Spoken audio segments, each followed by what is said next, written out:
сая нөгөө Бацогт даргыг нэг юм хэлэхэд нэг юм санаанд орчлоо. Би барилга онцлогоогоор яг явж байхад тэр цэцэрлэгт хүрээлэн дотор нэг цөөрөм дотор нэг хүүхэд өөд болсон гэд нэг юу болоод тэгээд тэдний хугацааг сунгахчгаа ч илүү нэг тийм онцлогоогоор л очиж исэн юм байна.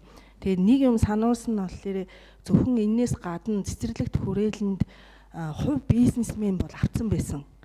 Би бүх бичиг баримтыг нь бол харахад Батүл даргын гар үсгийг бол харсан байхгүй.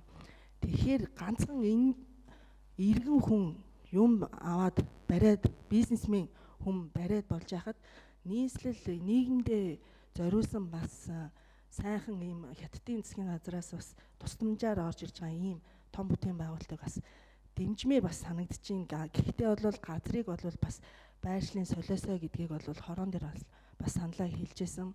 Тэгэхээр үүнийг дайлмдуулаад юу хэлэх гээд байна гэхээр энэ цэцэрлэгт хүрээлэнгийн маань дарга энэ эрхийн газрын эрхийг сунгах юм уу, үйл ажиллагаагийн сунгах тэр юунд нь хэр оролцдığım бол байгаль орчмын хороо маань бас оролцож нөгөөдгийг сунгах ийм асуудал гарах. Үүнийг бас хараа хяналтандаа арай тэр газрын одоо 3 жилийн өмнө би бол онцлогоо хийжсэн 5 жил гэхээр ер нь энэ жил вэ нү эх жил бас хугацаанд сунгах ч гэдэг юм уу тийм юм орж ирэх бах.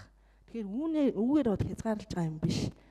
Энэ ганцхан өнөөдрийн засгийн газар болон манай удирдлагууд зөв сайхан үйл ажиллагаа явуулж байгаа боловч мөнх биш ээ. Тийм учраас үүнийгээ бас хуулиараа хэдүүлээ хязгаарлаад үүнийгээ бас зөв явуулъя. Энэ ажлыг бол дэмжиж байгаа гэдгийг хэлье.